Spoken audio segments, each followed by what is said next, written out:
ovviamente fanno piacere al pubblico che ci ascolta, al pubblico che ci segue, perciò noi per questo facciamo le dirette Facebook e siamo anche in diretta su Facebook.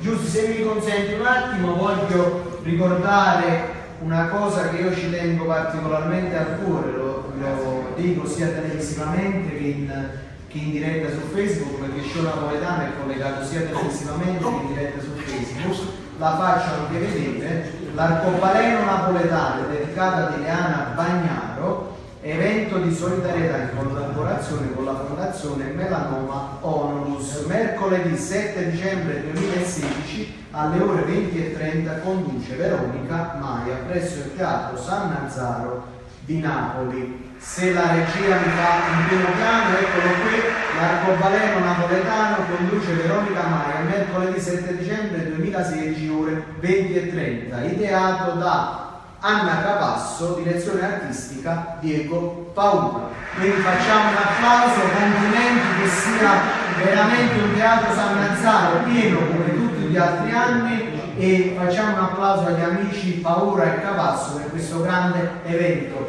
e tante sono le eccellenze premiate per l'arcobaleno napoletano 2016. Un applauso e complimenti!